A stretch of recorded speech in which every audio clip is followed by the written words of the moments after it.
Life में ना कुछ क्लियरिटी नहीं थी कोई चीज़ की। क्या कर रही हूँ, किस लिए कर रही हूँ, बहुत सारे क्वेश्चन थे और मन नहीं लगता था बहुत बार। पहली बार ध्यान का एक्सपीरियंस आपका कैसा रहा? बहुत ज़बरदस्त था ये ध्यान का। फिर मेरे कैंची धाम में ही हुआ था सेकेंड टाइम। मैंने जब ध्यान में मैं बैठी ना, तो मेरे चक्रास के जितने कलर होते हैं ना, सारे कलर्स मेरे को दिखे और एकदम ब्राइट। मैं तो उस समय चक्रा जानती भी नहीं थी। पास्ट लाइफ में मैं बहुत बड़ी सोल्जर थी और मेरे जो हस्बैंड थे ना, मैंने उसको बहुत टॉर्चर किया था। और वो इस लाइफ में मैं कंपैशन सीखने आई एज ए नॉर्मल इंसान बन के, और वो भी फीमेल बॉडी में। मैंने देखा ये सब ध्यान का चमत्कार है, इतना नहीं हो सकता शिफ्ट। ऐसे जो शिफ्ट आए और ऐसे जो चेंजेस शुरू हुए ना, मैंने अंदर जो चेंज आया वो तो है ही, लेकिन बाहर की लाइफ भी चेंज होने लग गई, क्योंकि आपके अंदर से कंप्लेन खत्म होने लग गया। आप मॉनेटरी भी स्ट्रांग होने लगे, फिजिकली आप फिट हो ही गए। और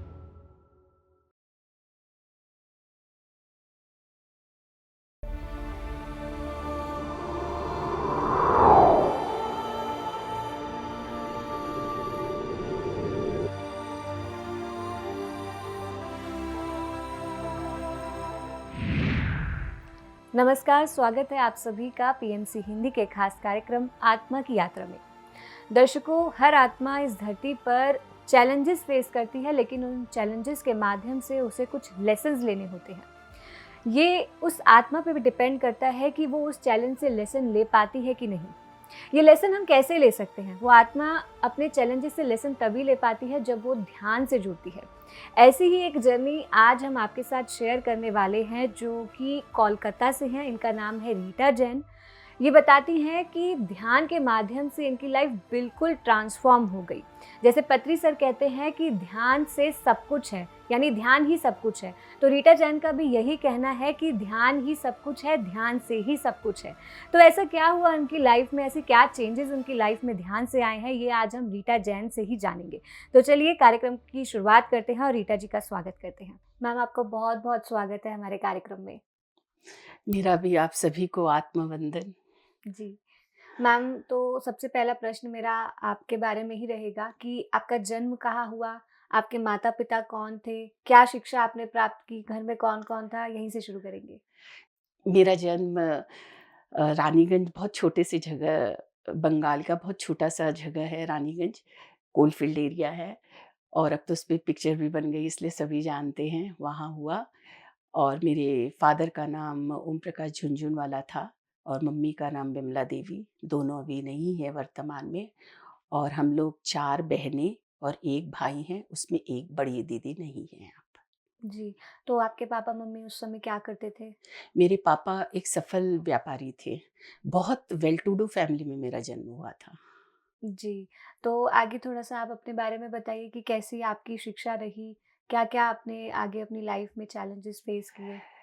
मैं एकेडमिक्स में बोली जाए तो मैं बहुत अच्छी थी राइट फ्रॉम द बिगनिंग। मैं क्लास में टॉपर में ही रहा करती थी, फर्स्ट सेकंड रैंक में, या तो मेरे से आगे रहा करती थी लड़की। गर्ल्स स्कूल में ही मैंने पढ़ा था। और मेरी कॉलेज है ना, कोएड में हुआ था। वहाँ भी मैं हमेशा अच्छे टॉप क्लास में परसेंटेज के साथ पास करी, इसलिए एकेडमिक्स में मेरे कभी भी कोई तरह के इश्यूज़ नहीं थे। और बहन 4 थी तो मैं सबसे छोटी थी, तो दीदी लोग को बहुत प्रायोरिटीज़ मिलती थी। फिर मेरे बाद ही मेरा भाई हो गया था, तो मैं बहुत नेग्लेक्टेड सी फ़ील करती थी अपने आप को बचपन में। और वैसे घर में कोई चीज़ की कमी नहीं थी। और मेरा घर धार्मिक था। मेरी दादी ने हमें हनुमान चालीसा सुबह नहा धो के खाना, और हनुमान चालीसा पढ़ के और आरती लेके बहुत कुछ सिखाया था। मंगलवार को मंदिर भेजती थी, सावन के समय में जाके शिव जी को जाके जल चढ़ा के आया करती थी, सब दादी ने सिखाया था। तो बचपन से ही आप पूजा-पाठ करते थे? हाँ, बहुत। धीरे-धीरे तो वो बहुत बढ़ गया था। मैं रविवार का व्रत रखा करती थी और मंगलवार का रखा करती थी, प्रदोष का व्रत रखती थी। और मैं काफ़ी सारा बैठ के भजन और आरती गाया करती थी, क्योंकि मेरी मम्मी गाया करती थी। तो मम्मी के साथ मैं भी करती थी। मैं खूब सारे भजन और आरती सीख गई थी मम्मी के साथ। शाम को मम्मी किया करती थी, मैं भी हुँ। करती थी। जी, तो आप जैसे बोल रहे थे कि दीदियों को तो बहुत प्यार मिला लेकिन आपको प्रायोरिटी नहीं मिली। तो क्या कहीं इस कारण आपकी लाइफ में कोई चैलेंज, कोई समस्या कभी आई, आपको ऐसा लगा? मैं नेग्लेक्टेड फ़ील करती थी, मेरे अंदर में बस एक ये चीज़ ज़रूर रहा करता था कि हमारे जैसे लोग क्यों होते हैं?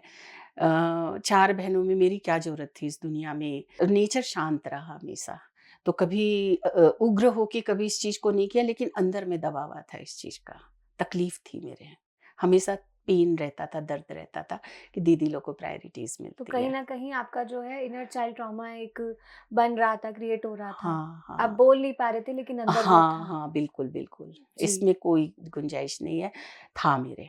जी, तो रीता जी, आगे जैसे आप बढ़ते गए तो आपकी स्कूल में आपने पढ़ाई अपनी पूरी करी, तो रानीगंज में ही आपने अपनी पढ़ाई पूरी हाँ, करी? येस। ठीक है, तो उसमें तो आप बोल रहे हैं कि आप एक ब्रिलिएंट स्टूडेंट थे। बहुत ब्रिलिएंट थी जी, मैं। फिर आगे आपकी जब कॉलेज में जब आप आए तो आपकी आगे की शिक्षा कैसी रही? वो कहाँ आपने किया? वो भी मैं कॉ रानीगंज से ही की, वहाँ बहुत अच्छा कॉलेज है, कोएड है। वहीं से मैंने ग्रेजुएशन बीकॉम ऑनर्स किया। जी, तो आगे बीकॉम ऑनर्स के बाद आपने अपनी लाइफ में आगे जॉब नहीं की, मम बिज़नेस किया? नहीं उसके बाद पापा 22 साल की हो चुकी थी, तो पापा शादी का सोचने लगे थे, तो इसीलिए पापा ने बाहर नहीं भेजा, शादी कर दी। तो आपके मन में आया नहीं कि इतनी पढ़ाई की है तो कुछ करना है? नहीं, ऐसा कुछ आया नहीं, नॉर्मल सा लगता था ग्रेजुएट होके शादी कर लो, और एकदम भी जॉब वगैरह का कोई दिमाग में भी नहीं आया था तो मेरे। लाइफ में तब एकदम सॉर्टेड थी कि शादी शादी करनी करके, और जैसे मम्मी और चाची लोग रहती है वैसे-वैसे मेरी शॉर्टेज थी। है? जी। मेरी कोई सी सिस्टर भी जॉब नहीं करती थी। जी, तो मैम आपकी शादी के बारे में थोड़ा जानना चाहेंगे कि कैसे आप अपने हस्बैंड से मिले? कौन है आपके हस्बैंड, नाम क्या है उनका? मेरी शादी कोलकाता में हुई, और मेरे हस्बैंड का नाम मुकेश जैन है, जैन परिवार में हुई, जो बिल्कुल डिफरेंट रिलीजन और डिफरेंट कल्चर जिसको बोला जाए, क्योंकि मैं एक मारवाड़ी परिवार से आती हूँ, और वैष्णव हैं हम लोग, और जो शिव जी और हनुमान जी को मानने वाले हैं, और कहाँ जैन धर्म जो बिल्कुल दिगंबर अवस्था में सिद्ध पुरुषों को मानते हैं वो। तो इसीलिए महावीर और पारस को मानना, और कल्चर एकदम डिफरेंट, शाम के बाद खाना नहीं खाना, भोजन नहीं करना, ज़मीन के नीचे की चीज़ों को त्याग करना, सब कुछ डिफरेंट हो गया था। जी, तो ये चैलेंजेस आपको शादी के बाद आए। हाँ, ये तो ये चैलेंजेस। आपको हस्बैंड मतलब कैसे आप शादी हुई आपकी एक जैन परिवार में? ये ऐसा है कि मेरे पापा को इस चीज़ से समस्या इसलिए नहीं हुई, मेरी जो बड़ी बुआ जी थी, वो जैन परिवार में ही उनकी शादी हुई थी। तो इसीलिए जब मेरी शादी की बात चली, तो मैं कोलकाता छोड़ के और कहीं शादी करना नहीं चाहती थी। तो ये मेरे पापा को वेल सेटल्ड लड़का लगा, ठीक लगा, और पापा को लगा कि मेरी लड़की एडजस्ट कर लेगी। तो पापा ने मेरी शादी, अरेंज मैरिज थी, तो मेरे पापा ने, उन लोगों ने भी ये रिश्ता ले लिया और मेरे पापा ने भी कर दिया। और यहीं से मुझे लगा कि ये वापस से ये मेरे इनर चाइल्ड ट्रॉमा शुरू हुआ, क्योंकि वहाँ मैं 4 बहनों में सबसे छोटी थी, और यहाँ मैं 5 भाइयों में सबसे छोटी बहू बनकर आई थी मेरे हस्बैंड के साथ। तो नेचुरल है कि 4 इधर भी बड़ी थी मेरे से, तो सारी प्रायोरिटीज़ इधर उनको मिली, और मेरे से ननद भी, मेरी यहाँ एक ही ननद थी और छोटी थी, और वहाँ मेरा भाई छोटा था। तो जो लव था वो लगा मेरे लिए था ही नहीं, ना तो मेरे मायके में था और ना मेरे ससुराल में। तो हमारे जैसे लोग क्यों आते? ये मेरे लिए बहुत बड़ा क्वेश्चन था, और ये मेरा इनर चाइल्ड इश्यू था। जी, तो जैसे आपको चैलेंजेस आने लगे कि दिगंबर मानना है, पारस को मानना है और आप पहले मानते थे शिव को, विष्णु को, तो यहाँ फिर आपके जो चैलेंजेस आए, तो क्या इससे आपकी फैमिली, जो आपके इन-लॉज़ थे, उनके साथ रिलेशन में कुछ फ़र्क या हस्बैंड के साथ कुछ डिफरेंस हुआ? इसमें सबसे ज़्यादा अगर बोला जाए तो मेरी सास ने बहुत कोऑपरेट किया। मेरी सास ने कहा धर्म मानो, कोई भी मानो, लेकिन करो। मेरी सास ने ये कहा। लेकिन मेरे हस्बैंड थोड़े रिजिड टाइप के थे, उनको लगता था जैन धर्म ही माने। तो मैंने कहा कि करके देखती हूँ। मेरा मन तो नहीं करता था, क्योंकि मैं 22 साल वही करके आई थी। लेकिन जैसे ही मैं जैन धर्म करने लगी, मेरे को पसंद आने लगा। माने मंदिर काफ़ी साफ-सुथरे रहते थे, और पंडित वगैरह इतने नहीं थे, और मेरी सास ने मेरे को बहुत प्रेम से सिखा दिया था धर्म के बारे में। तो मेरा जैन धर्म में फिर मन लगने लगा था, तो ये इशू मेरे पास साथ नहीं रह गया था। और रह गया रात को खाने का, तो मेरी सास कहा करती थी कि हम लोगों में 10 दिन पर्यूषण आता है भादों का महीना में। वो 10 दिन तुम बहू जमीकन छोड़ देना, बाहर का मत खाना, रात्रि भोजन छोड़ देना, उतना बहुत है। तुम पूरे साल में 10 दिन भी कर लो, मेरे लिए बहुत है। तो वो 10 दिन में आज 33 साल हो गया, मैं पूरे 10 दिन पूरे मन से उसका नियम का पालन करती हूँ। और मैंने मेरी सास के सामने ही 10 साल तक मैंने रात्रि भोजन का त्याग किया। जी, तो फिर जब आप जैन धर्म को मानने लगे, तो क्या आपने फिर भगवान शिव, भगवान विष्णु की पूजा छोड़ दी या आप दोनों धर्मों को साथ लेके नहीं, चल रहे उनके थे? लिए मेरे लिए ये नहीं था कि मैं वहाँ से विरक्त हो गई और अलग हो गई। मैं जैन धर्म को भी मैं जैन धर्म में मेरी प्रेम मेरा होने लग गया, इससे मैं अटैच तो होने लग गई। इसका ये मतलब नहीं था कि मैं वैष्णव धर्म से डिटैच्ड हो गई थी, ऐसा बिल्कुल नहीं था, क्योंकि वो मेरा बेस था। वहीं से मैं पली-बढ़ी थी, तो वो नहीं जा सकता अंदर से। तो वो तो मेरे को हमेशा ही अच्छा लगा, चाहे शिव की तांडव स्तुति हो, उनकी आरती हो या हनुमान जी की भक्ति हो, बहुत पसंद था। जी, तो आगे की आपकी यात्रा जानते हैं। शादी हुई, आप दोनों धर्मों को अच्छे से समझने लगी या उनको परंपरा को निभाने लगी। तो आगे फिर आपकी बच्चे वगैरह के बारे में आप बताएँ? मैं बता रही हूँ, शादी के बाद इतना ज़्यादा चेंज हुआ था, उससे मैं बहुत परेशान हुई थी, मैं बहुत बीमार हो गई थी और बहुत परेशान रहने लग गई थी मैं। तो कुछ मेरे हस्बैंड के साथ भी उनका और मेरा स्वभाव बिल्कुल तालमेल नहीं खाता था, वो बिल्कुल अपोज़िट स्वभाव के थे।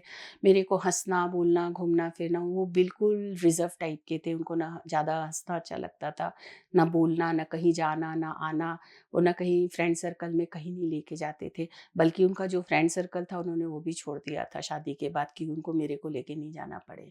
तो ये मेरे लिए बहुत अच्छा सिचुएशन नहीं था। मैं अनबियरेबल सिचुएशन थी ये मेरे लिए, तो इससे मैं काफ़ी बीमार हो गई थी। तो उसके बाद मेरे घर के बगल में सत्संग हुआ करता था, तो मेरे फ़ादर में वहाँ पे गीता क्लास चलती थी, तो मैं बचपन से थी तो वैष्णव, तो मेरे पापा बोले तो वहाँ जाया कर, तुमको अच्छा लगेगा। तो मैं जाके बैठने लगी, तो मैंने सच में देखा, मेरा मन शांत होता चला गया, मेरा शरीर भी ठीक हो गया, मैं ठीक हो गई और मैं खुश रहने लग गई, घर को एडजस्ट कर लिया था। मैं सत्संग करने लग गई थी। फिर मेरी तबीयत ठीक हुई, तो उसके बाद मेरे बच्चे हुए और बहुत प्यारे-प्यारे 2 बच्चे हुए मेरे, ऋषभ और कुणाल। दोनों बेटे हैं। दोनों लड़के हुए मेरे। जी, तो फिर आगे जो आप कह रहे हैं कि सत्संग करने लगे, जीवन में खुशी आने लगी, आपके बच्चे भी हो गए। तो क्या लाइफ़ अब स्मूथ हो गई या अभी भी कुछ प्रॉब्लम आपको लगा कि है? लाइफ में ना कुछ क्लियरिटी नहीं थी कोई चीज़ की। क्या कर रही हूँ, किस लिए कर रही हूँ, बहुत सारे क्वेश्चन थे और मन नहीं लगता था बहुत बार। सत्संग जाती थी, मन जितना विचलित रहा करता था, उस समय बहुत शांति आई थी। आप कोई भी आध्यात्मिक क्लास करेंगे, गुरु के साथ आएँगे, क्योंकि सत्संग तो गुरु का साथ मिलता है, तो जीवन में नेचुरली शांति आती है। लेकिन जीवन चेंज नहीं हुआ। जीवन में थोड़ी शांति आ गई, चेंज नहीं हुआ और बच्चे बड़े होने लग गए, क्योंकि बच्चे हुए हैं तो बड़े तो होंगे ही। तो घर में केवल मेरे सास-ससुर जी का भी डेथ हो गया था, तो घर में हम और मेरे हस्बैंड ही रह गए थे और 2 बच्चे रह गए थे, कोई नहीं था। कोई हमको भूलने वाला भी नहीं था, कुछ नहीं था। लेकिन लाइफ में कुछ भी सेटल नहीं था। जी, तो फिर अब आपके जीवन में ध्यान कब और कैसे आया? ध्यान आया मेरे 2012 के बाद। 2012 के बाद मेरे यूट्रस की प्रॉब्लम रहने लग गई और जो मेंस्ट्रुअल पीरियड है मेरा, वो बिल्कुल डिस्टर्ब, मेनोपॉज़ आ गया था, बहुत डिस्टर्ब हो गया। 2 साल तक मैंने हार्मोन्स खाए, तो मेरा शरीर भी भारी होने लग गया और लास्ट में डॉक्टर ने, मेरा मन बिल्कुल भी नहीं था सिज़ेरियन कराने का, तो डॉक्टर ने मेरे को ऑपरेशन के लिए कह दिया। तो मेरा मन नहीं था। तो मैंने, मेरे बगल में एक डॉक्टर रहा करती थी, मैं 2-3 डॉक्टर से कंसल्ट की कि 2 साल से मैं मेडिसिन ले रही हूँ, लेकिन अभी तक मेरे को मेरा प्रॉब्लम्स इश्यूज़ मेरे गए नहीं हैं। तो बोले आपको तो ऑपरेशन तो कराना ही पड़ेगा, यूट्रस को निकलवाना ही पड़ेगा। तो वो मैं बिल्कुल रेडी नहीं थी, तो मैंने उन्हीं से पूछा कि आप मेरे को एलोपैथी छोड़ के होम्योपैथी एंड आयुर्वेदिक छोड़ के और कुछ बता सकते हैं जिससे मेरे को कुछ फ़ायदा हो? तो बोली हाँ, मैं आपको लिख के तो नहीं दूँगी, मैं मुँह से रिकमेंड करती हूँ, डू मेडिटेशन। मैं मेडिटेशन नाम सुनते ही चौंक गई। मैंने मेडिटेशन? बोली यस। बोला इट्स वेरी इफेक्टिव। तो हम बोले कि हम लोग जैसे घर गृहस्थी वाले लोग, आम कॉमन पीपल, हम लोग क्या मेडिटेशन? बोला बिल्कुल कर सकते हो। तो मैं फेक मानती थी। इतने सारे जो सब लोग मेडिटेशन क्लास वगैरह, हमको लगता था जो हिमालय में योगी लोग होते हैं ना, ध्यान करते हैं, वही होते हैं, गुफाओं में जाके करते हैं, वो लोग रियल होते हैं। ये सब तो ऐसे ही चलता रहता है। तो बोला आप करके देखिए। तो मैं बोली मैं कैसे करूँ, मेरे को तो आता नहीं है। तो बोला वेरी ईजी, आप जाइए घर पे यूट्यूब में एक सर्च कर लीजिए और 1 महीना, 2 साल से तो आप दवाइयाँ खा ही रही, 1 महीना आप मेडिटेशन करके तो देखिए। तो मैं घर गई, मैंने बहुत सारे देखे। उसमें मेरे को योग निद्रा बहुत समझ में आया, क्योंकि उसमें कुछ नहीं करना था। उसमें आपको जस्ट डेड बॉडी की तरह लेट जाना है और वो लोग गाइड करते रहते हैं, आँख बंद करके सो जाना है, शरीर को ढीला छोड़ के, वो अपने ही होएगा जो होगा। मैं बोली ये मेडिटेशन ठीक है। हाँ, और मैंने वो करना शुरू किया। मेरे को नहीं पता था वो 45 मिनट्स का शिवानंद जी का था। देखते-देखते मैंने देखा 20-15 दिन के बाद मैं ट्रांस में जाने लग गई, 20 मिनट के बाद ही। मेरे को पता ही नहीं रहता था मैं कहाँ हूँ।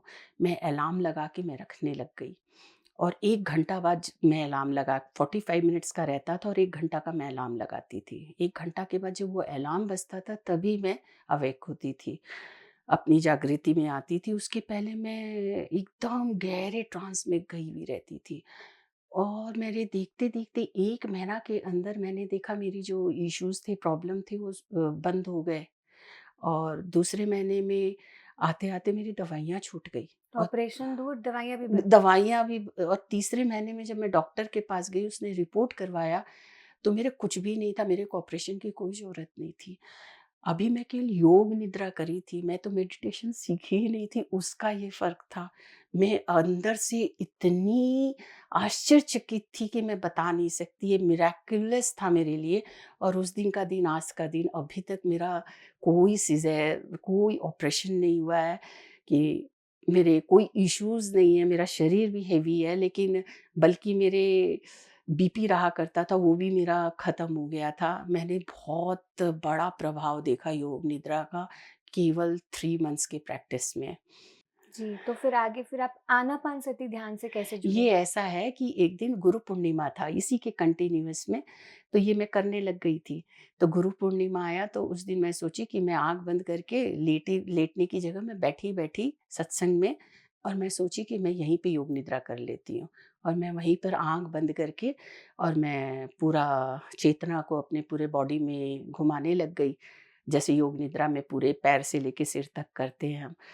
तो एक मास्टर थी, वो पीएसएसएम से जुड़ी हुई थी, सरिता कुलथिया नाम था। वो दूर से बैठ के हमको देख रही थी। तो उसने देखा 1 घंटा में सत्संग चला, मैंने आँख बिल्कुल नहीं खोला, तो उसको लगा मैं मेडिटेशन करने लग गई। तो जब हमारा सत्संग खत्म हुआ तो वो मेरे पास आई और हमको बोली कि आप क्या मेडिटेशन करते हैं, ध्यान करते हैं? बोले नहीं। बोला क्या कर रही थी आप 1 घंटा तक आँख बंद करके? मैं बोली कि मैं तो ऐसे योग निद्रा कर रही थी, मेरे को नहीं आता ध्यान। बोला ध्यान सीखना चाहती हैं? बोला बिल्कुल सीखना चाहते हैं। तो उस समय उन्होंने अपने घर में 7 दिन का सत्र रखा था ध्यान का, और उसमें उन्होंने मेरे को बुलाया। घर में था, पिरामिड सेंटर था या नॉर्मल सेंटर? नॉर्मल घर में मास्टर आए थे, तो अ, उन लोगों ने क्लास दिया और करवाया। 7 दिन का लगातार सत्र था। तो वो मेरे को बहुत रिक्वेस्ट करी कि आप ज़रूर आइएगा। तो मैं उस दिन एक्सपीरियंस करने फर्स्ट डे गई थी, ये कौन से ईयर की बात है? 2016 में। ये 22 अगस्त की बात है, जी, तो हमको आज भी याद है। 22 अगस्त 2016 में पहली बार आपने पहली ध्यान बार किया। ध्यान किया मैंने। तो पहली बार ध्यान का एक्सपीरियंस आपका कैसा रहा? बहुत ज़बरदस्त था। ये ध्यान का फिर मेरे कैंची धाम में ही हुआ था सेकंड टाइम। मैंने जब ध्यान में मैं बैठी ना, तो मेरे चक्रास के जितने कलर होते हैं ना, रेड, ऑरेंज, येलो, ग्रीन, फिर लाइट ब्लू, थर्ड आई, सारे कलर्स मेरे को दिखे और एकदम ब्राइट कलर्स दिखे। मैं बता नहीं सकती कि क्या एक्सपीरियंस था। वो 1 घंटा का ध्यान जिस पे मैं योग निद्रा में आँख बंद करके लेटना तो सीख ही गई थी। लेकिन वो 1 घंटा का एक्सपीरियंस मेरा मार्वेलस था, और जब मैंने ध्यान से मैं बाहर आई और मैं शेयर करी तो बोली ये चक्रास होते हैं, उसके कलर्स आपको सारे दिखे। तो मैं तो उस समय चक्रा जानती भी नहीं थी। कि मूलाधार क्या होता है, स्वाधिष्ठान क्या होता है, मैं कुछ नहीं जानती थी उस समय। तो पहली बार का ये एक्सपीरियंस। पहला फर्स्ट आनापानसती। और मैं एक और मज़ेदार बताती हूँ, जब मैं वहाँ पर गई तो मेरे को लगा ये क्या मेडिटेशन, सब लोग ऐसे ही बैठे हुए हैं ज़मीन में, साधारण से बैठे हुए हैं, यहाँ क्या ही ध्यान होगा। मैं अपने मंदिर की बात बता रही हूँ जब मैं वहाँ गई तब एकदम नॉर्मल सा, लेकिन मेरे को नहीं पता था इतना इफ़ेक्टिव ध्यान है। तो उस दिन के बाद से अभी तक आप कंटिन्यू कर रहे हो? बस वो जो जर्नी शुरू हुई सरिता जी के घर से, मैं उनका बहुत धन्यवाद दिल से शुक्रिया करती हूँ मास्टर का, कि वो मेरे को लेके आई और इनरोल किया उस दिन का दिन। और आज तक मैं एक दिन, एक सिंगल डे उस दिन के बाद से नहीं गया कि जिस दिन मैंने ध्यान नहीं किया 1 से 2 घंटा। जी।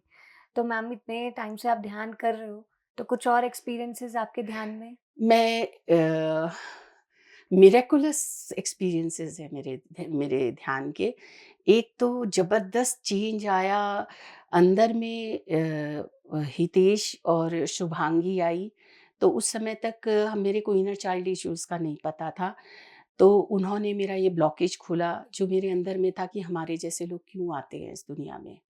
तो ये कितना बड़ा ब्लॉकेज था कि यहाँ भी मेरी कोई इम्पोर्टेंस नहीं है, मेरे ससुराल में भी वहाँ 5 के बीच में या 4 बहनों के बीच में। जब ध्यान में आई, तो जब पर्पस क्लियर हुआ ना अंदर में, तब सबसे पहले हमको मेरा पर्पस ऑफ लाइफ मिला, कि मैं लोगों से प्यार करने आई हूँ, ना कि बहन बनने और किसी की बहू बनने नहीं आई। और प्यार का सबसे बड़ा चीज़ है कि मैं सबको ध्यान सिखाने आई हूँ, ध्यान करने आई, ध्यान सिखाने आई, लोगों से प्यार करने आई हूँ। पर्पस ऑफ लाइफ मिल गया। ये मेरे को बहुत बड़ा पर्पस ऑफ लाइफ मिला। मैं आज आपको बता नहीं सकती कि मैं कितनी तृप्त हूँ। ये पर्पस ऑफ लाइफ मेरे को लाइफ में मिली। जी। तो मैम जैसे आप अब बता रहे हो कि आपका पर्पस ऑफ लाइफ क्लियर हो गया। तो जो चैलेंजेज़ आपके ध्यान से पहले थे, आपके हस्बैंड के साथ आपका जो रिलेशन अच्छा नहीं था, क्या वो अब ठीक होने लगा? ऐसा है कि समझ में आया कि मेरे को ध्यान के दौरान मेरे को मेरा पास्ट लाइफ समझ में आया ध्यान में। पास्ट लाइफ में मैं बहुत बड़ी सोल्जर थी, और मेरे जो हस्बैंड थे ना, मैंने उसको बहुत टॉर्चर किया था। और वो इस लाइफ में मैं कंपैशन सीखने I as a normal normal इंसान बन के, और वो भी फीमेल बॉडी में। मेरे को समझ में आया। और मेरे हस्बैंड है ना, बहुत शांत है, कम बोलते हैं, कम खाते हैं, शांत है, कहीं से झगड़ालू नहीं है। मैच नहीं होता मेंटल स्टेटस, वो अलग चीज़ है, लेकिन मेरे हस्बैंड बहुत अच्छे इंसान हैं। तो उनके साथ मेरे को कंपैशन सीखना है। तो ये मेरे को समझ में आया, मेरा पास्ट लाइफ जब मेरे सामने ओपन हुआ, तब उसके बाद से मैंने बहुत बड़ा शिफ्ट देखा मेरे अंदर। ये जो अंदर में एंगर था और एक तरह की चिढ़ बैठी हुई थी ना, वो शिफ्ट होके कंपैशन में बदल गई। और मेरे को समझ में आया, ये ध्यान से हुआ। रिलेशनशिप सुधरे मेरे पति के साथ। मैं मेरे पति का बहुत सेवा करती हूँ, बहुत अच्छे लगते हैं मेरे को। नेचर तो जैसा रहेगा वैसा रहेगा। बात है एक्सेप्टेंस की, शिफ्ट होने की। आपके अंदर का एंगर चला जाता है तो कंप्लेन बंद हो जाती है ना, नहीं तो कंप्लेन रहता है, उससे आप ग्रो नहीं करते हो। मेरे लाइफ में बहुत चेंजेस आए रिलेशनशिप के साथ। मॉनेटरी में मैं बोलते हैं ध्यान स्पेस क्रिएट करता है। मैं 650 स्क्वायर फीट के भाड़े के घर में रहा करती, रेंटेड हाउस में, जो आज मैं 33 स्क्वायर फीट के अपने घर में चली गई। बहुत बड़ा, बहुत बड़े कॉम्प्लेक्स में चली गई। मिरेकल है ये लाइफ में। हुँ। उसके बाद मेरे बच्चे हैं, वो देखते-देखते है ना, मेरा लड़का गोल्ड मेडलिस्ट हुआ, आईआईटी क्लियर किया और गोल्ड मेडलिस्ट हुआ। मैंने देखा ये सब ध्यान का चमत्कार है, इतना नहीं हो सकता शिफ्ट। ऐसे जो शिफ्ट आए और ऐसे जो चेंजेस शुरू हुए ना, माने अंदर जो चेंज आया वो तो है ही, लेकिन बाहर की लाइफ भी चेंज होने लग गई, क्योंकि आपके अंदर से कंप्लेन खत्म होने लग गया। आप मॉनेटरी भी स्ट्रांग होने लगे, फिज़िकली आप फिट हो ही गए, और रिलेशन आपके सुधर ही गए। और बच्चे आपके इतने अच्छे, सोच के देखिए आप, कि इंजीनियरिंग कॉलेज में सेकंड ईयर के बाद लीकर की है ना, वो बहती है वहाँ पे, गंगा बहती है, जिस तरह से लीकर वहाँ पीते हैं। मेरे बच्चे हाथ भी नहीं लगाते, वो लोग इतने बड़े बड़े इंस्टीट्यूट से, दोनों बच्चे मेरे इंजीनियर बन गए देखते देखते। वो लोग देखते देखते स्टडीज में, एकेडमिक्स में वो लोग इतने स्ट्रांग हो गए ना। तो मैं मेरे को खुद को भी नहीं समझ में आया हो क्या रहा है। मेरे को ये समझ में आ गया कि मेरे हाथ में तो कोई माने जादू की छड़ी या अलादीन का चिराग लग गया है। उसके बाद तो आप सोच नहीं सकते कि मैंने देखा कि केवल अंदर से ही नहीं चेंज हुई, बाहर भी ज़िंदगी बहुत जल्दी-जल्दी चेंज हुई। मेरे पास मेरे पापा ने मेरे को बहुत रुपया दी, मेरे को बहुत सारा चीज़ें दी। मैंने अपने आप में ही कंप्लीट एक तरह से महसूस करने, मेरे को अब किसी से कुछ माँगना भी नहीं पड़ता। पापा लास्ट समय था, पापा के कैंसर हो गया था, तो पापा ने मेरे को काफ़ी वेल्थ भी दिया, सब कुछ दिया। मैं देखी कि बरस रहा है आसमान से सब कुछ मेरे ऊपर, मैंने ऐसा फ़ील किया। ये यूनिवर्स है ना, ये कॉस्मिक एनर्जी है ना, ध्यान सब कुछ है। मैं आज सबको बोलती हूँ, ध्यान सब कुछ है, ध्यान करिए, लग के करिए, रिलीजियसली ध्यान करिए। जैसे हम लोग रिलीजियसली रोज़ पूजा करते हैं ना, वैसे ध्यान करें। जी। इसको मज़ाक में ना लें। आपने अभी कहा कि आपके पापा को कैंसर हो गया था, तो ध्यान में आ गए थे आप उस समय? तो आपका एक्सपीरियंस कैसा रहा? आपकी मम्मा की जो मृत्यु हुई थी, वो ध्यान से पहले हुई थी या ध्यान के बाद? मेरी मम्मी तो छोटी उम्र में ही चली गई थी, मेरी शादी के पहले ही। तो मैं आपसे यहाँ पे ये पूछना चाहूँगी कि जब आप छोटे थे तब मम्मा गई थी, तब आपका मृत्यु का एक्सपीरियंस और ध्यान के बाद जब आपके पापा गए और तब उनका मृत्यु का एक्सपीरियंस, क्या कुछ आपको फ़र्क लगा? हाँ, मम्मी के जाने का जो एक्सपीरियंस था वो तो बहुत दुःख दे के गया ना। छोटी थी, इसीलिए इतनी भक्ति में लग गई थी, इतना मैंने कहा ना, मैं बहुत पूजा करने लग गई थी, बहुत मम्मी के साथ करती थी। उसके बाद मैंने बहुत व्रत वगैरह करने लगी। अंदर में शांति लगा कि ये सब चीज़ से शांति आएगी, क्योंकि माँ नहीं थी ज़िंदगी में। लेकिन जब पापा गए ना, तो उसमें सबसे अच्छी चीज़ है कि पापा के साथ बहुत क्वालिटी टाइम स्पेंड किया। पापा से अच्छी-अच्छी बातें करती थी। पापा अपने पास से जो ज़िंदगी में मेरे भाई को आज भी मेरे को वो रात याद है कि पापा है ना, मेरे पास सारी रात बैठे रहे। पापा जैसे ही मैं गई ना रानीगंज, तो पापा आके ना हाथ पकड़ के सारी रात, मेरे भाई सुबह उठ के आया, बोला हम लोग देख जगदीश, पापा तो आज सारी रात उठ के नहीं गया। पापा सारी रात, और पापा बोले मेरा मन भी नहीं कर रहा है यहाँ से जाने का। वो रात मैं कभी नहीं भूल सकती मेरे पापा के साथ। मेरे पापा हमको जिद कर कर के डेढ़ डेढ़ महीना में बुलाया करते थे कि तू आ जा, तू आ जा, तू आती है ना, हमको लगता है कि मेरे पास रौनक आ गई। मैं समझ सकती थी कि उनको एनर्जी फील होती थी, लो एनर्जी हो जाती है, बीमार थे ना, तो मेरे को अपने पास से नहीं उठने देते थे, और हमको बोलते थे मेरे हाथ में ऐसे-ऐसे है। मैंने बहुत, बहुत अच्छा समय बिताया पापा के साथ, पापा की बीमारी में। तो फिर जब वो गए, तो क्या आप जो आपने अपनी मदर के टाइम फ़ील किया था कि अशांत फ़ील कर रहे थे, क्या पापा के जाने के बाद भी वो हुआ या ध्यान की वज़ह से कुछ? पापा गए, एक बहुत स्टेबिलिटी थी अंदर में, एक अंडरस्टैंडिंग थी डीप। यात्रा पे है, ये तो होगा ही ना, सब यात्रा पे हैं, हम भी हैं, वो भी हैं।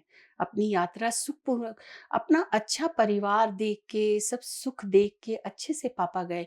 एक डीप अंडरस्टैंडिंग थी अंदर में, आगे की यात्रा में निकल गए पापा। ये नहीं था कि पापा शरीर, क्योंकि पत्री सर बार-बार कहते हैं, नो डेथ, मौत है ही नहीं, उनकी ये शब्द हैं। तो वो गूंजते थे। तो पापा के समय में ये नहीं था कि मैं बहुत दुखी थी, मैं बहुत परेशान थी, मेरे बच्चों को, मेरे पति को मैं बहुत इमोशनली ब्लैकमेल किया, बहुत वैसे ऐसा कुछ भी नहीं था। जी। अभी आपने पत्री सर का नाम लिया और आपने भी कहा ध्यान जादू की छड़ी है। तो जिन पत्री सर ने ये ध्यान हमें दिया है, पीएसएसएम की जिन्होंने स्थापना की है, उनसे पहली बार आपकी भेंट कब हुई? क्या ही बताऊँ, मैं तो ध्यान पहले से ही करने लग गई थी, सर से तो मिलना हुआ ही नहीं। सर कोलकाता आए, और अचानक से जब मेरे को पता चला कि सर आ रहे हैं, तो मैं गई वहाँ पे सर के ध्यान सत्र में। तो मैंने देखा कि सोफ़ा पे पत्री सर, जो गुरु बोलते हैं, वो बैठे हुए हैं, और अगल-बगल सब घेर के बैठी हुई है। कोई सर का हाथ पकड़ रखी है। हमको लगा ये कैसे हो सकता है? हाउ इज़ इट पॉसिबल कि गुरु को सब घेर के और इस तरह से बैठे रहे, how don't believe at all. मैं वहाँ जाके देखी, तो सब सर से मज़ाक कर रही है। सर भी सबसे मज़ाक कर के बात कर रहे हैं। हम बोले ऐसे गुरु होते हैं? नहीं, नहीं, तो गुरु तो एकदम अलग से अपने को रखते हैं ना, इस तरह से तो बीच में सामान्य साधारण इंसान बन के असंभव है। बहुत बड़ा मेरे लिए आश्चर्य था पत्री सर को देखना।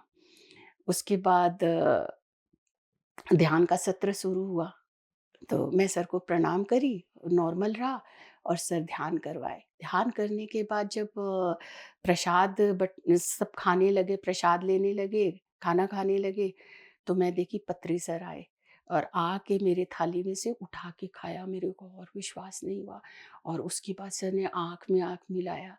उसके बाद जो हुआ वो मेरे को पता ही नहीं क्या हुआ। मैं पहले वाली रीता ही नहीं रह गई थी। मैं ध्यानी बन चुकी थी। तो फिर आगे पत्री सर के साथ आपके एक्सपीरियंसेस? बहुत अच्छी जर्नी रही। सर कोलकाता आया करते थे। हम लोग सब क्योंकि यहाँ जेंट्स कम है, तो सर बोला करते थे कलकत्ता काली की नगरी है, तो सब काली माई लोग हैं अगल-बगल सब। हम लोग को सर शक्ति बोलते थे, काली माई बोलते थे और बहुत अच्छा लगता था सर के साथ। सर हम लोग के किचन में जाते थे, सर खाना बनाते थे, हम लोग को सिखाते थे और हर समय जो मेरे अंदर का एक कंप्लेन था कि घर में हम लोग क्यों खाना बनाएँगे 2 टाइम, 3 टाइम। तो मेरे हस्बैंड को तो ये बहुत था कि हम बाहर मेड का हाथ का नहीं खाएँगे। सर ने सिखाया ये चीज़ कि नहीं, ध्यानी है तो ध्यानी को ही खाना बनाना चाहिए। मैं सर से पूछी क्यों सर? तो सर ने मेरे को बहुत अच्छा चीज़ सिखाया। सर ने कहा देखो 18 घंटा पेट में अनाज रहता है। अगर ध्यानी बनाता है तो ऊर्जा से भरा हुआ होता है। तो घर के सभी लोगों को है ना ध्यानी को ही खाना बना के खिलाना चाहिए। तो सर ने हमको ज्ञान दिया। फिर मैं सर से कभी भी ये बात बोलती थी कि सर कुछ अच्छी बात, तो सर बोले अच्छी बात सब तो अच्छा है, क्या खराब है? और सर एक ही चीज़ बोलते थे कि झेलो। मैंने सर का पूरा ज्ञान था। सर से हम कभी भी कोई ज्ञान की बात पूछे तो सर बोले झेलो। मैंने भी ज़िंदगी को झेला है, तुम भी झेलो। इसमें सब्र, पेशेंस, पूरा ज्ञान, ध्यान सब इसी में आ जाता है कि आप जो इतना कंप्लेन जो सर का बार-बार है non interference, no complain, no judgment. आप देखिए ये झेलो शब्द है ना, मैंने इस चीज़ को पूरा अंदर से ये इतना अंदर तक सर का अंदर चला गया।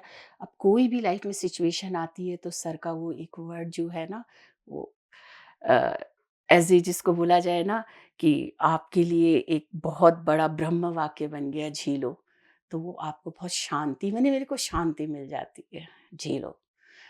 सर से कभी भी पूछा तो। पत्री सर के साथ कभी ट्रैवल भी किया आपने? बहुत इजिप्ट गई ना, तो मैम इजिप्ट का एक्सपीरियंस शेयर कीजिए। बहुत मज़ेदार ट्रिप थी सर के साथ इजिप्ट की। सर है ना वहाँ गए और हम लोगों को जगह-जगह सर घुमाने भी ले गए और सर मेडिटेशन भी करवाते थे, बहुत थोड़ा-सा समय के लिए करवाते थे सर। और एक गीज़ा पिरामिड का बताती हूँ कि मैं ऐसे ही सर से बात कर रही थी, बात करते-करते मैं अचानक से मैंने देखा मेरा आँख बंद हो गया और मैं कैसी गहरे ट्रांस में चली गई। मैं सर से बात ही कर रही थी गीज़ा पिरामिड में खड़ी-खड़ी और उसके बाद मैं जब उस स्टेज से बाहर आई तो मैं सर को पकड़ के इतना रोई तो सर बोले, "तुम क्यों रो रही है? हमको बताओ, क्यों रो रहा है तुम?" तो मैंने सर को कहा, "सर मेरे को बहुत खुशी हो रही है। I am so feeling so enlightened in my self. I don't know why I am crying." और सेकंड एक्सपीरियंस ऐसा था कि हम लोगों को हाफ एन आवर का स्लॉट मिला था गीज़ा पिरामिड का, सुबह भोर में 4:30 बजे का। तो वो पूरे ग्रुप के साथ हम लोग वहाँ पे मेडिटेशन किए बैठ के। तो सब आफ्टर जब मेडिटेशन कंप्लीट हो गया तो सब उठ के चले गए। फिर मैं मेडिटेशन से बाहर नहीं आई थी। फिर सर ने मेरे को बाहर मेरे को क्योंकि आधी घंटा का ही स्लॉट था। फिर सर हमको बोले, "रीता जी आप अपना एक्सपीरियंस बताएँगे हमको।" तो मैं बोली कि सर मैं क्या एक्सपीरियंस बताऊँ? सर बोली जो भी एक्सपीरियंस हुआ वो बताओ। तो मैंने क्या देखा था कि मैं एकदम तेज़ी से आँख बंद करने के बाद देखी मैं एकदम तेज़ी से धरती के नीचे जाती जा रही हूँ। और उसके बाद देखी मैं एक साथ ही एकदम तेज़ी से ऊपर पिरामिड के एकदम ऊपर टॉप में, पीक में मैं चली गई। तो मैं बोली सर ये क्या ही मेरे को एक्सपीरियंस हुआ, मैं क्या आपको बताऊँ? तो सर बोले नहीं, ये जो धरती है इजिप्ट की धरती ना, इसको बहुत शांति चाहिए। तो पहले आपने है ना इस धरती के साथ मेडिटेशन किया, फिर इस पिरामिड गीज़ा पिरामिड के साथ आपने मेडिटेशन किया, आपका मेडिटेशन बहुत अच्छा हुआ और इस धरती को मेडिटेशन की बहुत ज़रूरत है, सर ने मेरे को ये कहा। जी, तो इसके अलावा भी पिरामिड के एक्सपीरियंसेस हैं आपके और? मेरे बहुत है पिरामिड के एक्सपीरियंसेस। मैं कोई भी चीज़ मैंने देखा कि मैंने एंडलेस अगर मैं घर खर्चे में अपना पिरामिड रखी तो मेरे को ऐसे लगता है कि बरकत ही बरकत है। मेरे हर चीज़ में है, जैसे मेरे किचन में नमक में है, मेरे सब सब्जियों में, नहीं, ये सारे जितने दाल वगैरह हैं, स्पाइसेस वगैरह हैं, सब में वो छोटे वाले पिरामिड होते हैं ना, वो सब में डले हुए हैं। एक तो मेरे को लगता है कि पिरामिड की ऊर्जा जा रही है सबके अंदर में, और दूसरा मेरे को ऐसे लग रहा है कि कितना बरकत हो गया है लाइफ में, हर चीज़ में, मेरे हर जगह रखा हुआ है। चाहे वो मेरा घर खर्च हो, मेरी चीज़ें हों, इवन अभी मेरा नया घर हुआ है, फ्लैट हुआ है, तो मैं बता रही थी ना कि मैं इतने बड़े घर में आई तो उसका इंटीरियर हुआ, तो मेरा जो कमरा है उसमें भी मेरे ऊपर में सीलिंग में पूरे पिरामिड बने हुए हैं। मैम आगे बढ़ते हैं, आप ध्यान करने लगी, पत्री सर के साथ आपने इतने एक्सपीरियंसेस कर लिए, तो ध्यान प्रचार आपने कब शुरू किया और कैसे-कैसे ध्यान प्रचार करते? ध्यान प्रचार में मैं लोगों को एक तो मैं रोज़, वहाँ हमारा सेंटर खुला हुआ है, रोज़ जाती हूँ मैं सुबह ही। ये मिरेकल है कि हाउसवाइफ़, एज़ ए हाउसवाइफ़ होके सुबह कितना काम होता है। मैं 8 ही बजे चली जाती हूँ सेंटर, जो मैं 10 बजे तक आती हूँ। और मैं घर का काम खुद ही करती हूँ, उसके साथ भी मैं है ना वहाँ पर सबको ध्यान सिखा के आती हूँ। सेंटर कौन-सा? Centre be yourself pyramid spiritual society का सेंटर है, हमारे कोलकाता में खुला हुआ। जी, तो आप वहाँ पे सिखाने जाती हैं। वहाँ रोज़ जाती हूँ मैं, एवरीडे। मॉर्निंग का सेशन मेरी रिस्पॉन्सिबिलिटी है, ये मिरेकल है मेरे लिए। क्योंकि मैं देखती हूँ मेरी 4:30 बजे ही आँख खुल जाती है। तो आप ये कब से सिखा रहे हो ध्यान? 2018 से मैं शुरू कर दिया था, 2 साल बाद से। जी, तो ये सेंटर जो आप बता रहे हो, ये पिरामिड मेडिटेशन सेंटर है? नहीं, ये तो हम लोग रेंटेड लिए हैं, और पिरामिड भी बना हुआ है, सफारी पार्क है वहाँ पे साउथ कोलकाता में।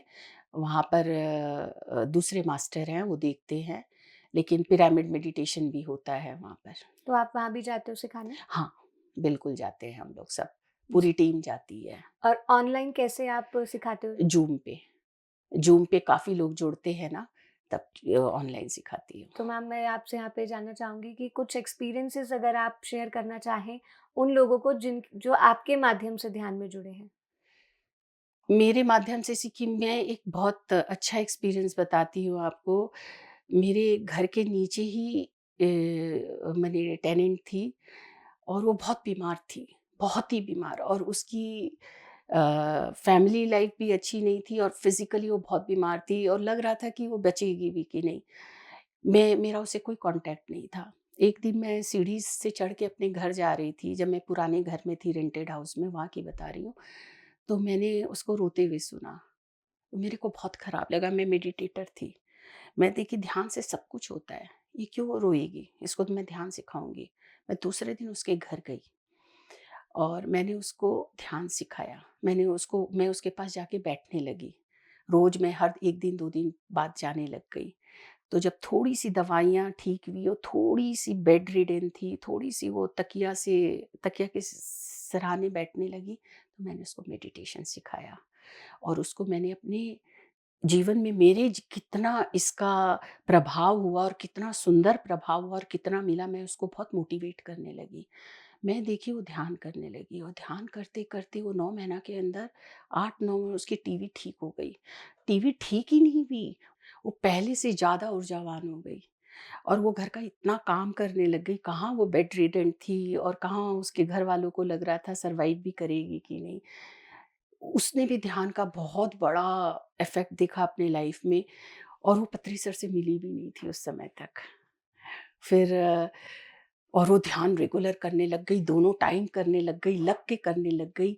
उसकी केवल फ़िज़िकल हेल्थ ठीक नहीं हुई, उसकी लड़की काफ़ी अच्छा, उसका भी करियर हो गया, उसको जॉब मिल गया, वो इतनी खुश, और उसके बाद उसकी लाइफ में प्रॉस्पेरिटी भी आई। मैंने एकदम भी मॉनेटरी साउंड नहीं थे वो लोग।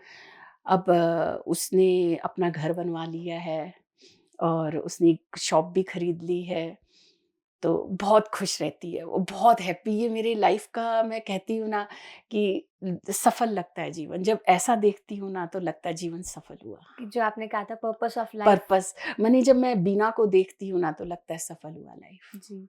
जी, तो मैम आगे चलते हैं पीएसएसएम के जो मेन प्रिंसिपल्स हैं, वेजिटेरियनिज़्म और स्वाध्याय।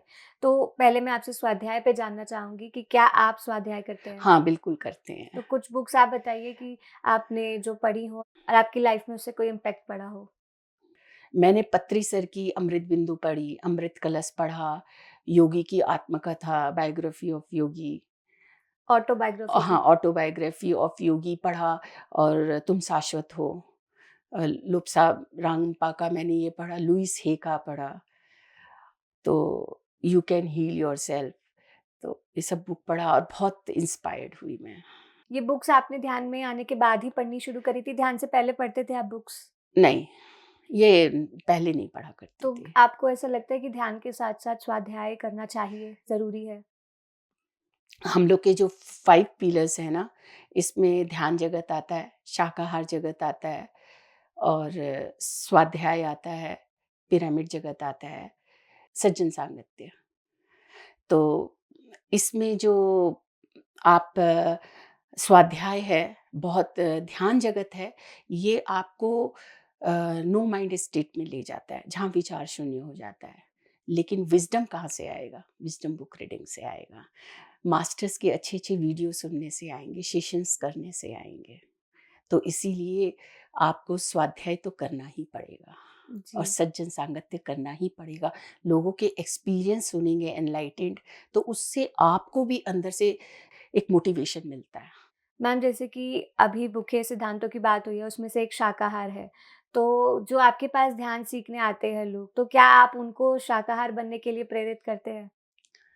बंगाल में ये समस्या है ही, क्योंकि बंगाल में बंगाली जन्मते ही मछली खाने के साथ है। उन लोगों के स्वाद में, टेस्ट में ही मछली है। तो शाकाहार बंगाल में बहुत बड़ा चैलेंजेस है। तो जो भी ध्यानी आते हैं, तो पहले तो मेरे को इस चीज़ की विज़डम नहीं थी। तो शुरू से ही शाकाहार, शाकाहार करने लगती थी। फिर सर ने बताया, पहले ध्यान करने सिखाओ, फिर धीरे-धीरे उनको इनरोल करो, शाकाहार की जगह ले जाओ। तो आजकल मैं क्या करती हूँ, पहले उनको ध्यान सिखाती हूँ, उनको ध्यान की आदत डाल देती हूँ। उसके बाद फिर मैं धीरे-धीरे ये बताना शुरू करती हूँ की वेदना और यातना, आप ध्यान करते हो, लेकिन आपको जितनी आप और ऊर्जावान बनोगे यदि आप शाकाहारी बनोगे, आप मछली नहीं खाओगे, आप मटन और चिकन नहीं खाओगे। तो फिर वो बोलता है, होते पारे ना, बंगाली में हो नहीं पाता है कि कोरा जाए, कैसे करें हम लोग। तब मैं बोलती कोई बात नहीं, पूर्णिमा और अमावस्या 2 दिन तो आप महीना में छोड़िए। तो मैं ऐसे करके उन लोग को इनरोल करती हूँ, ऐसे करके मोटिवेट। तो ऐसे करके 2 दिन रह सकते हैं, तो फिर मैं बोलती हूँ एकादशी आता है 2 दिन, हिंदू तो होते ही हैं ना, तो वो लोग 2 दिन फिर एकादशी को भी छोड़ देते हैं। तो ऐसे करके फिर मैं बोल देती हूँ, ऐसे मंडे और सैटरडे 2 दिन आप वैसे छोड़ दीजिए। तो ऐसे कर के मैं उनको इनरोल करती हूँ, शाकाहारी बनाने का चेष्टा है। ये बहुत बड़ा चैलेंज है जी, बंगाल में। लेकिन बहुत अच्छा आपने बताया कि थोड़ा-थोड़ा करके एक-एक सीढ़ी चढ़ के छोड़ देंगे एक दिन। सर ने सिखाया ये चीज़, कि जी, इस तरह से एक बार में वो लोग फिर ध्यान करने भी नहीं आएँगे, अगर आप एक साथ बोलेंगे, क्योंकि परवरिश ही वैसी हुई हुई है ना, तो आपको मेहनत करनी पड़ेगी और आपको एक-एक दिन करके छुड़ाना पड़ेगा, तब वो चीज़ आएगी। सर ने ही बताया था। जी। जी, तो मैम आगे आपसे जानना चाहूँगी कि जैसे पीएमसी हिंदी पर ही आज ये कार्यक्रम हम आपके साथ कर रहे हैं। तो जैसे आपने अभी बोला कि ध्यान करने लोग आते हैं, आप बताते हैं उन्हें, तो क्या आप पीएमसी हिंदी भी उनको बताते हैं, पीएमसी हिंदी के बारे में भी उनको बताते हैं? पीएमसी हिंदी कैसे एक रोल प्ले कर रहा है आज ध्यान को घर-घर तक पहुँचाने में? बहुत बड़ा रोल प्ले कर रहा है घर-घर ध्यान पहुँचाने में। आप चाहे बुक्स के बारे में जानना चाहो, कोई भी टॉपिक के बारे में जानना चाहो, आप जस्ट पीएमसी को खोलिए और उसमें आप उस टॉपिक को डालिए, देखिए उसी के बारे में वीडियो आपको मिल जाता है। तो अगर कोई कोई क्वेश्चन पूछता है, तो मैं बोल देती हूँ कि you go and search in PMC Hindi, you will get there. और बहुत सारे सेशंस होते हैं, बहुत मास्टर्स आते हैं, बहुत विज़डम शेयरिंग है। तो पीएमसी हिंदी का तो बहुत बड़ा रोल है। ध्यान का प्रचार कोरोना के बाद बहुत किया है पीएमसी हिंदी ने, बहुत बड़े स्केल पे किया है। जी, सभी मास्टर्स के द्वारा ही हो पा रहा है। हाँ जी। हाँ। तो मैम मैं चाहूँगी कि अभी आप हमारे दर्शकों को कुछ मैसेज दें कि उन्हें ध्यान क्यों करना चाहिए, कैसे ध्यान उनकी आध्यात्मिक यात्रा में उनके लिए सहायक होगा? हाँ, मैं तो देखिए सभी को बोलूँगी ये चीज़ कि ध्यान सभी करें, लग कर करें, रिलीजियसली करें। ध्यान सब कुछ है, ध्यान जादू है, ध्यान कल्प वृक्ष है, ध्यान चिंतामणि है, ध्यान ही कामधेनु है, ध्यान ही अलादीन का चिराग है। हम लोग जो पढ़ते हैं ना, अलादीन का चिराग था, उसमें वो जिन पैदा, ये जिन कोई नहीं, ये ऊर्जा है जी, ये आपको सब कुछ दे देती है। सब कुछ मतलब सब कुछ, आप उतना सोच भी नहीं पाती जितना ये आपको भरपूर कर देती है। मैंने अपने जीवन में महसूस किया और मैं चाहती हूँ कि ऐसे ही जैसे मैं भरपूर हुई और आज मैं सेटल्ड हो गई। जब मैं ध्यान में आई थी 2016 में, उसके पहले मेरे लाइफ में कुछ भी ऐसा सेटल नहीं था। आज मैं फुल्ली सेटल्ड हूँ 10 इयर्स की यात्रा में, और सबसे बड़ी बात कि कॉन्फिडेंस के साथ। लगता उम्र रुक गई है। आज मैं 60 हूँ और मेरे को नहीं लगता कि मैं इतनी बड़ी हो गई, अंदर से ही फ़ील नहीं होता मेरे को। तो ध्यान आपको यंग भी रखता है, ध्यान आपको ऊर्जावान भी बनाता है, ध्यान आपको कॉन्फिडेंट भी बनाता है। ध्यान सब कुछ है, आपके physical, mental, emotional, financial, relationship सब चीज़ को तो ठीक करता ही है। और ध्यान अभी हम फिज़िकल यात्रा कर रहे हैं, लेकिन ध्यान हमारे जिस दिन हमारी फिज़िकल यात्राएँ जहाँ ख़त्म होगी, उस दिन के लिए ध्यान हमारे आगे की जर्नी के लिए तैयारी है। तो इसीलिए दोस्तों ज़रूर से ध्यान करिएगा। जी, ये सुंदर आपकी यात्रा रही और आपने जैसे लास्ट में बताया कि आपकी उम्र रुक गई और आप 60 इयर्स के हैं, तो ये बिल्कुल सत्य है। हमें भी नहीं लग रहा है कि आप 60 इयर्स के हैं। तो यही ध्यान आप भी करते रहें और जैसे ध्यान का प्रचार प्रसार आप कर रहे हैं वो करते रहें। बहुत बहुत धन्यवाद आपका हमारे साथ जुड़ने के लिए। धन्यवाद। मैं भी आप लोग सबका, आपकी पूरी टीम का हृदय से धन्यवाद करती हूँ। तो दर्शकों, आज हमने आत्मा की यात्रा में मुलाकात की रीटा जैन जी से। रीटा जैन जी की जर्नी कितनी अद्भुत थी। उन्होंने कार्यक्रम शुरू होने से पहले कहा था कि वो कभी घूंघट में रहा करती थी और आज इस कार्यक्रम में वो हमारे साथ जीन्स टॉप पहनकर अपनी यात्रा शेयर कर रही हैं। तो यानी कि ध्यान के माध्यम से लाइफ में कैसे चेंजेस आ सकते हैं, ये हम तभी जान सकते हैं जब हम ध्यान करते हैं। ध्यान जब हम अनुभव करते हैं, ध्यान से जब हमारे जीवन में चेंजेस आते हैं, तभी हम उस पर बिलीव करते हैं। तो सबसे पहले तो आप ध्यान से जुड़े, ध्यान करें।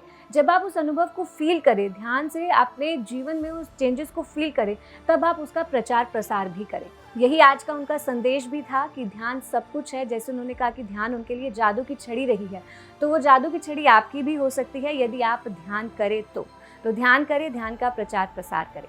आज के लिए बस इतना ही। यदि आप ये कार्यक्रम टीवी पे देख रहे हैं तो हमें YouTube पे सब्सक्राइब करना ना भूलें, और यदि YouTube पे देख रहे हैं तो PMC हिंदी के ऐप को ज़रूर डाउनलोड करें।